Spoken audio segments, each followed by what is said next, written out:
మన కాదంబరి సిల్క్స్ లో flat 50% discount and 25,000 purchase మీద 2 కంచి కాటన్ సారీస్ ఉచితం.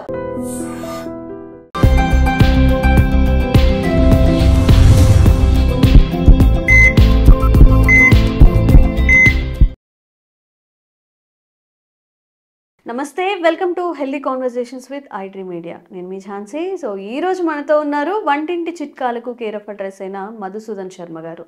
మరి సార్ని అడిగి పెయిన్ మేనేజ్మెంట్, చాలామందికి ఏంటంటే ఒళ్ళు నొప్పులు అంటారు. ఓవరాల్గా చెప్పాలి అంటే భుజం, మోకాళ్ళ నొప్పులు, కీళ్ళ నొప్పులు కానీ, రిస్ట్ దగ్గర కానీ, మెడ నొప్పి కానీ, ఎస్పెషల్లీ మోకాళ్ళ నొప్పులతో చాలామంది బాధపడుతూ ఉంటారు. వెయిట్ ఉన్నప్పుడు మోకాళ్ళ నొప్పులు వస్తాయి. ఇంకెలాంటి కారణాల వల్ల ఈ నొప్పులు అనేవి వస్తూ ఉంటాయి, మరి వీటిని మేనేజ్ చేయడం ఎలా? పైపూత మందులు కానీ లేకపోతే ఏదైనా మెడికేషన్ ఏముందో అడిగి తెలుసుకుందాము. నమస్కారం అండి. నమస్తే మా. మోకాళ్ళ నొప్పులు అన్నప్పుడు చాలామందికి ఏంటంటే వెయిట్ ఎక్కువ ఉండడం కానివ్వండి, లేకపోతే చాలా ఎక్కువ ఒబెసిటీగా, లేదంటే షుగర్ అలా ఉన్నప్పుడు బోన్ వీక్ అయ్యే అవకాశం ఉంటుంది. మరి వీళ్ళందరికీ కూడా ఒక మంచి మెడిసిన్, ఇంట్లో తయారు చేసుకునేది కానీ, మెడిసిన్లో అదే స్టోర్లో దొరికేది కానీ ఏదైనా ఉంటే ఈరోజు తెలియజేయండి. ఓకేమా. అసలు ఈ మధ్యకాలంలో ఈ మోకాళ్ళ నొప్పుల సమస్య చాలా చాలా కామన్ అయిపోయిందమ్మా. అవును. సో మోకాళ్ళ నొప్పులకి సర్వసాధారణంగా 5 రకాలుగా చెప్తుంటారమ్మా ఇన్ జనరల్గా. ఫస్ట్ది కాండ్రోమలేషియా అంటారమ్మా. సో ఈ కాండ్రోమలేషియా అనేటువంటి సమస్య సర్వసాధారణంగా అత్యధికంగా ఎక్కువ శాతం మందిలో యువకుల్లో ఎక్కువగా వస్తుంటుందమ్మా. చాలామందికి తెలియదు మోకాళ్ళ నొప్పులు అనేసరికి అరుగుదల వల్ల అనుకుంటుంటారు, కానీ సర్వసాధారణంగా ఒక వయసు వచ్చిన తర్వాత అరుగుదల కావడం, ప్రారంభం కావడం, క్రమక్రమంగా పెరగడం సర్వసాధారణం. అంతేకాకుండా వెయిట్ ఉన్నటువంటి వాళ్ళు, షుగర్ ఉన్నటువంటి వాళ్ళు, ఇలాంటి వాళ్ళు కూడా అరుగుదల తొందరగా వచ్చేటువంటి పరిస్థితి ఏర్పడుతుంది. కానీ ఈ కాండ్రోమలేషియా అనేటువంటి యొక్క సమస్య ఉన్నప్పుడు యువకుల్లో ఎక్కువగా వచ్చేటువంటి ఈ సమస్య మోకాళ్ళ భాగంలో, 2 కాళ్ళ భాగంలో సర్వసాధారణంగా నొప్పి వచ్చినప్పటికీ ఈ జాయింట్ భాగంలో లేకుండా మోకాళ్ళ భాగంలో పట్టెల్లా అని చెప్పేసి ముందు ఉంటుంది కదమ్మా, దాన్ని మోకాళ్ళ భాగంలో ఇట్లా కదులుతుంటుంది చూడమ్మా, మోచిప్ప అంటుంటారు. మోచిప్ప మనం తెలుగులో చెప్పుకోవాలంటే ఆ మోచిప్ప కింది భాగంలో కార్టిలేజ్ అరిగిపోవడం వల్ల మోకాళ్ళ నొప్పులు వస్తుంటాయమ్మా. చాలా మందికి తెలియదు ఇది. సో దాన్ని కాండ్రోమలేషియా అంటారు అనమాట.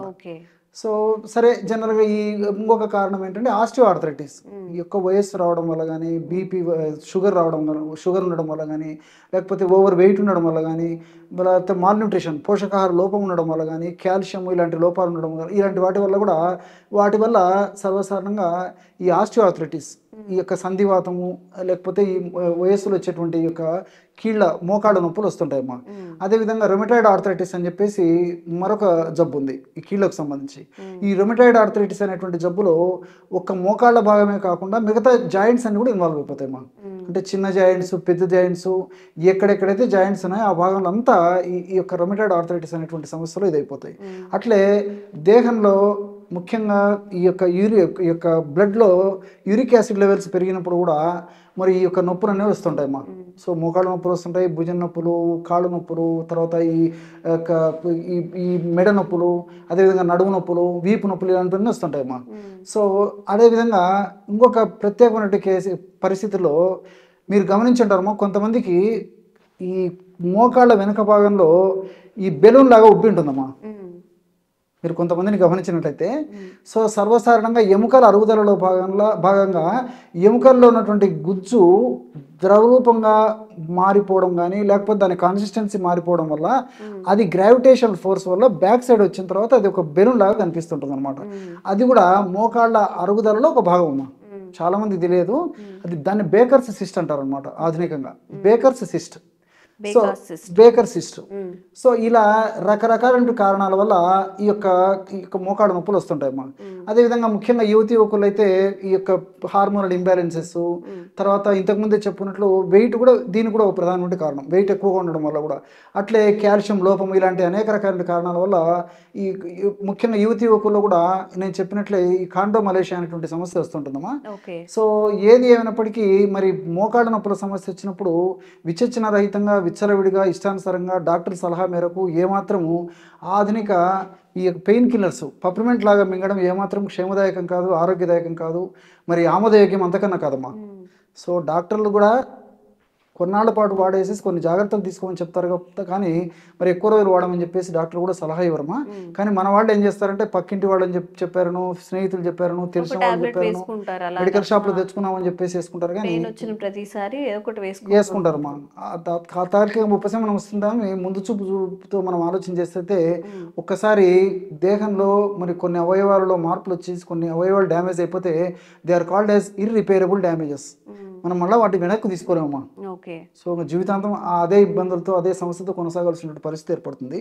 సో ఈ నేపథ్యంలో ప్రకృతి వైద్య విధానంలో ముఖ్యంగా ఆయుర్వేద వైద్య విధానంలో అనేక రకాలైనటువంటి మెడిసిన్స్ చెప్పబడ్డాయమ్మా. మన మహర్షులు వేలాది సంవత్సరాల క్రితమే మరి కడుపులోకి ఎలాంటి ఔషధాలు వాడుకోవాలి, పైపూత మందుగా ఎలాంటి ఆయిల్స్ మన ఇంట్లోనే తయారు చేసుకుని వాడుకోవాలి మొదలు వివరాలు తెలియజేయడం జరిగిందమ్మా. పైపూత మందికి ఎలాంటి ఆయిల్ తయారు చేసుకోవాలని చెప్తానమ్మా. అన్నీ మన ఇంట్లో ఉండేటువంటి పదార్థాలతో చెప్తాను చూడమ్మా. ఆవాల నూనె ఒక 1/4 కిలో కావాలి. సో మస్టర్డ్ ఆయిల్ అంటారమ్మా. ఆవాలు అనేసరికి మనకు పచ్చళ్ళు గుర్తొస్తుంటాయి, ఆవాల నూనె అనేసరికి పచ్చళ్ళు గుర్తొస్తుంటాయి అమ్మా.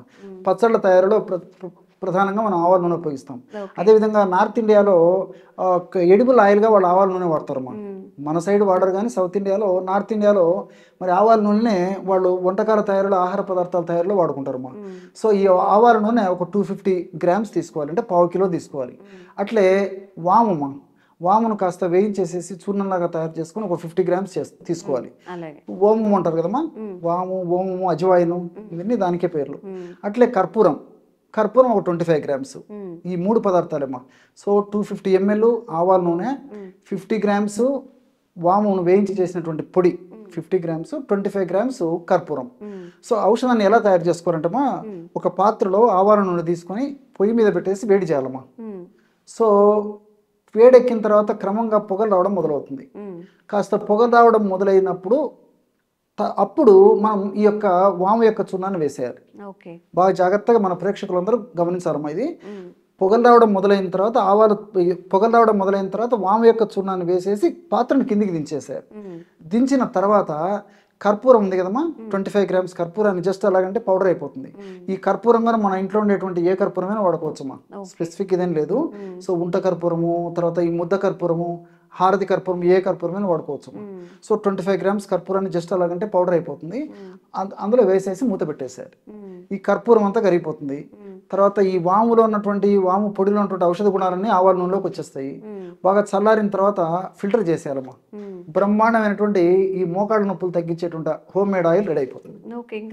అంతే అమ్మా, వెరీ సింపుల్. సో ఈ విధంగా తయారు చేసుకున్నటువంటి ఆయిల్ని ఒక గాజు సీసాలో భద్రపరుచుకొని మరి మోకాళ్ళ నొప్పుల సమస్య ఎక్కువగా ఉంటే రోజు 2 సార్లు తగినంత ఆయిల్ తీసుకొని మోకాడు భాగంలో అప్లై చేసేసి సున్నితంగా మర్దం చేస్తుండాలమ్మా. సో తీవ్రత తగ్గిన తర్వాత రోజు ఒక్కసారి వాడుకోవచ్చు, లేదా కొద్దిగా ఉంటే రోజు ఒక్కసారి వాడు సరిపోతుంది. ఈ యొక్క మరొక హోమ్ మేడ్ ఆయిల్ యొక్క ప్రత్యేకత ఏంటంటే ఒక కేవలం మోకాడు నొప్పులే కాకుండా తలనొప్పి కానీ, భుజం నొప్పి కానీ, మెడ నొప్పి కానీ, అదేవిధంగా ఈ యొక్క వెనుక వీపు నొప్పి కానీ, నడుము నొప్పి కానీ, కండరాల నొప్పి కానీ, ఏ నొప్పులకైనా పనిచేస్తుందమ్మా. అందుకే ప్రతి ఇంట్లో ఉండదగినటువంటి దివ్యమైనటువంటి ఆయిల్ ఏదయ్యా అంటే ఇదే అని చెప్పుకోవచ్చమ్మా.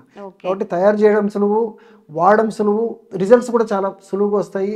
అత్యంత చౌకైన ధరతోనే మెండైనటువంటి హోమ్ మేడ్ ఆయిల్ మనం తయారు చేసుకోవచ్చు. ఓకే, చాలా ఈజీ అనమాట. ఓన్లీ 3 ఇంగ్రీడియంట్స్తో చక్కగా మీరు ఇంట్లోనే ఈ తైలాన్ని తయారు చేసుకోవచ్చు. ఎవరైతే severe body pains and not only for మోకాళ్ళ నొప్పులు మాత్రమే కాకుండా పెయిన్ మేనేజ్మెంట్, మీకు ఎలాంటి మెడ నొప్పి, భుజం నొప్పి, కీళ్ళ నొప్పులు ఏ ఉన్నా కానీ అక్కడ చక్కగా అప్లై చేసేసుకోవచ్చు. తప్పకుండా దీన్ని ట్రై చేయండి. మీకు ఎలా అనిపించిందో కూడా తప్పకుండా కామెంట్స్ చేయండి. అండ్ ఇలాంటి అవేర్నెస్ కల్పించే వీడియోస్ మధుసూదన్ శర్మ గారితో చేస్తూనే ఉంటాము. Thank you so much sir. పడుకున్నప్పుడు కానీ ఎప్పుడైనా కాసేపు కూర్చున్న పిక్కలు పట్టేసాయి అంటూ ఉంటారు. అంటే కాళ్ళు మనం జరపలేము, చాలా బరువుగా హెవీగా అనిపిస్తూ ఉంటాయి. దీనికి అంటే ఈ సమస్యకు ప్రధాన కారణాలు ఏముంటాయి, దీని నుంచి ఎలా బయటపడాలి, ఈ విషయం గురించి తెలుసుకుందాం. నమస్తే అండి. నమస్తే. సో చాలామందికి నిద్రలో కాళ్ళు లాగుతున్నట్టు అనిపించడం, అంటే ఒక 10 మినిట్స్ 15 మినిట్స్ అది ఎక్స్పీరియన్స్ చేస్తూ ఉంటారు. చాలా బరువుగా, కొంచెం బండగా అయిపోయి, ముద్దుబారిపోయాయి అంటూ ఉంటారు. మరి ఈ సమస్య అనేది ఎందుకు వస్తుంది, ఎవరెవరిలో వస్తుంది, రాకుండా మనం ఎలాంటి జాగ్రత్తలు తీసుకోవచ్చు? సో ఈ కాళ్ళ భాగంలో పిక్కలు పట్టేయడం అంటుంటారు మా, మస్కులర్ క్రాంప్స్ అని, మజిల్ క్రాంప్స్ అని చెప్పేసి చెప్తుంటారు. కొంతమందికి ఏదో ఒక టైంలో ఈ విధంగా పిక్కలు పట్టేసి కొద్దిసేపు ఉండి తగ్గిపోవడం జరిగితే కొంతమందికి స్పెసిఫిక్గా రాత్రిపూటనే నిద్రపోయేటప్పుడే పట్టుకుంటుంటాయి అమ్మా. అవును. దాన్నే నాక్టర్నల్ క్రాంప్స్ అంటారు. నాక్టర్నల్ అంటే రాత్రికి సంబంధించినటువంటి అంతం. సో రాత్రిపూట పిక్కలు పట్టేస్తాయి కాబట్టి నాక్టర్నల్ క్రాంప్స్ అంటారమ్మా. సో పిల్లల నుంచి పెద్దల వరకు అందరికీ ఈ సమస్య ఉంటుందమ్మా. ముఖ్యంగా పోషకాహార లోపం ఉన్నటువంటి వాళ్ళలో, నిద్ర సరిగ్గా లేనటువంటి వాళ్ళలో, junk food, fast foods, bakery foods, ice creams ఇలాంటి ఫుడ్స్ ఎక్కువ తీసుకునేటువంటి వాళ్ళలో, వెయిట్ ఎక్కువ ఉన్నటువంటి వాళ్ళలో, షుగర్ కంట్రోల్ లేకుండా దీర్ఘకాలం నుంచి ఉన్నటువంటి వాళ్ళలో, ఇతర రక్తనాళాల సమస్యలు ఉన్నటువంటి వాళ్ళలో, కొద్ది శాతం మందిలో ఈ హార్ట్కు సంబంధించినటువంటి సమస్యలు ఉన్నటువంటి వాళ్ళలో, నరాలకు సంబంధించినటువంటి సమస్యలు ఉన్నటువంటి వాళ్ళలో, ఇలాంటి అనేక రకాలైనటువంటి సమస్యలు ఉన్నటువంటి వాళ్ళలో ఈ పిక్కలు పట్టేయడం జరుగుతుంటుందమ్మా. ఇంకొంతమందిలో ఈ యొక్క ప్రేవుల్లో లేదా పొట్టలో లేదా ప్రేవుల్లో నులి పురుగులు ఉంటాయమ్మా. నులి పురుగు ఉన్నటువంటి వాళ్ళలో కూడా ఈ పిక్కలు పట్టేయడం అనేటువంటి సమస్య కలుగుతూ ఉంటుంది అనమాట. సో ఈ విధంగా వివిధ రకాలైనటువంటి కారణాల వల్ల ఈ పిక్కలు పట్టేయడం జరుగుతుంటుందమ్మా. దీన్ని క్రాంప్స్ అనేటువంటి పేరుతో సర్వసాధారణంగా పిలుస్తుంటారు అనమాట.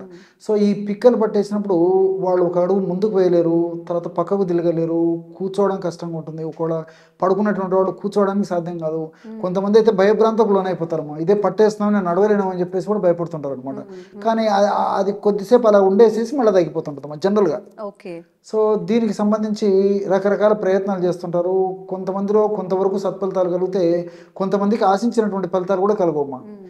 పాపం సడన్గా మెలకు వచ్చేస్తుంది. ముఖ్యంగా రాత్రిపూట బాగా నిద్రపోతుంటారమ్మా, సడన్గా మెలకు వచ్చేస్తుంది ఈ నొప్పులతో.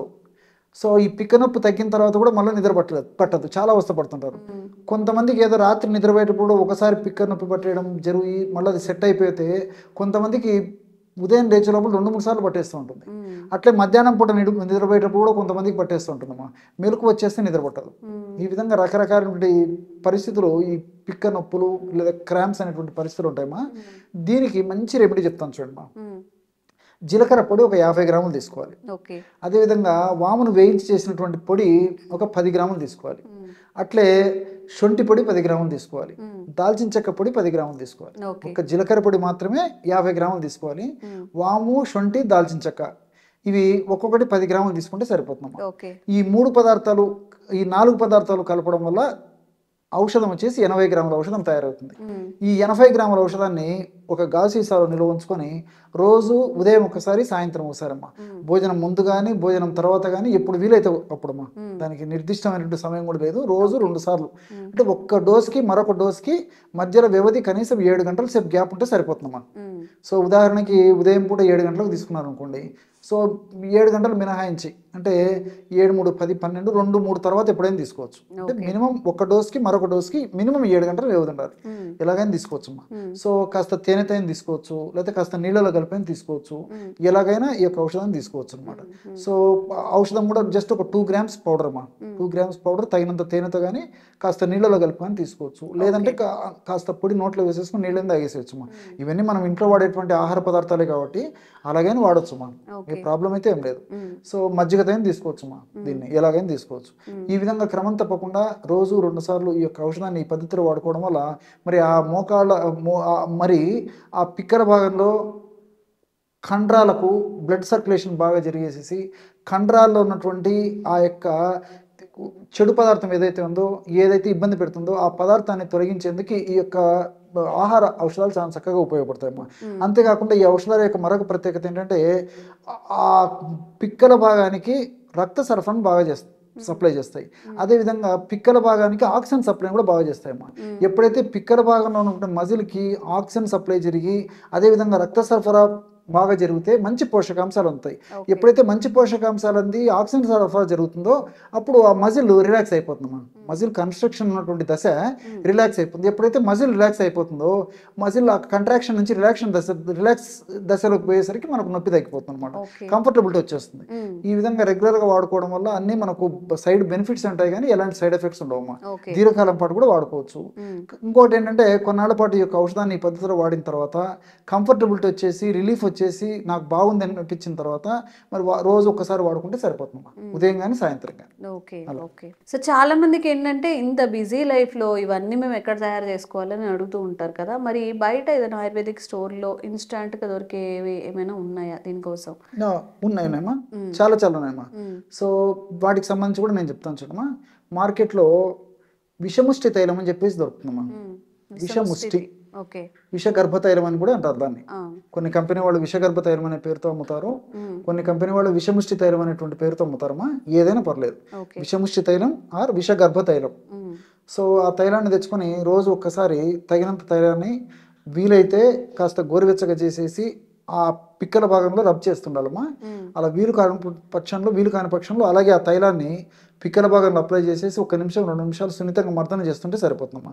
సో ఇంటర్నల్గా వచ్చేసేసి కడుపులోకి వచ్చేసి మనకు ద్రాక్షారిష్ట అనేటువంటి ఔషధం దొరుకుతుందమ్మా. ద్రాక్షారిష్ట ద్రాక్షతో తయారు చేస్తారు, లిక్విడ్ ఫామ్ లో దొరుకుతుంది. అదేవిధంగా అశ్వగంధారిష్ట, ఇది కూడా అశ్వగంధ అనేటువంటి మూలికను ప్రధానంగా ఉపయోగించి తయారు చేస్తారు, ఇది కూడా లిక్విడ్ ఫామ్ లో దొరుకుతుందమ్మా. ఈ 2 ద్రాక్షారిష్ట అశ్వగంధారిష్ట తెచ్చుకొని ఆహారం తర్వాత ఉదయం ఒకసారి, ఆహారం తర్వాత రాత్రి ఒకసారి ఒక 5 నిమిషాలు లేదా 10 నిమిషాలు ఆగిన తర్వాత 10 ml ద్రాక్షారిష్ట, 10 ml అశ్వగంధారిష్ట, సో 20 ml అయింది కదమ్మా. 20 ml నీళ్లు కలపాలి.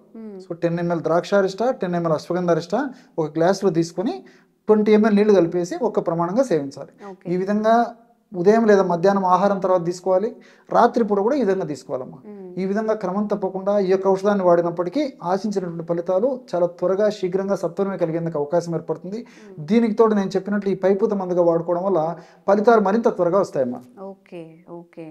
సో ఎవరైనా కానీ ఇట్లా నిద్రలో ఎక్కువగా పిక్కలు పట్టేయడం లేకపోతే కూర్చున్నా కానీ చాలా నొప్పిగా బాధగా అనిపిస్తున్న వాళ్ళందరికీ కూడా హోమ్ రెమెడీ చెప్పారు. అలాగే బయట దొరికే మెడిసినల్ వాల్యూస్ ఉన్న ఇవి కూడా చెప్పారు. కాబట్టి మీ ఫీజిబిలిటీని బట్టి, మీ వెసులుబాటుని బట్టి అవి తెచ్చుకొని వాడుకొని తొందరగా ఆ ప్రాబ్లం నుంచి బయటపడతారు. అండ్ ఇంకెలాంటి సమస్యలు ఉన్నా కామెంట్ చేయండి. తప్పకుండా ప్రకృతి పరంగా ఎలాంటి సైడ్ ఎఫెక్ట్స్ లేని ఒక మంచి వైద్యాన్ని మీకు అందించే ప్రయత్నం చేస్తాం. Thank you so much sir. నమస్తే. And for more videos, please subscribe to iDream. Please subscribe to iDream. Please subscribe iDream. And please subscribe to iDream. For more videos, subscribe to iDream. please like, share and subscribe to the channel. Congratulations, iDream. Subscribe to iDream. Subscribe to iDream. So subscribe to iDream Media. iDream ki iDream team andarki huge congratulations. Please subscribe iDream Media. Please subscribe to iDream. Subscribe iDream. Please subscribe to iDream. iDream అంటే నా కళల channel subscribe చేసుకున్నారు, నోరు తిరుగుతలేదు, మీరైతే గంట గుర్తు కొట్టండి. For more such videos, please subscribe to iDream. Subscribe to iDream. Please subscribe to iDream. Please subscribe iDream Media. Please do subscribe to iDream. Please subscribe to iDream Media. For best entertainment and information, please subscribe iDream. And don't forget to subscribe to iDream.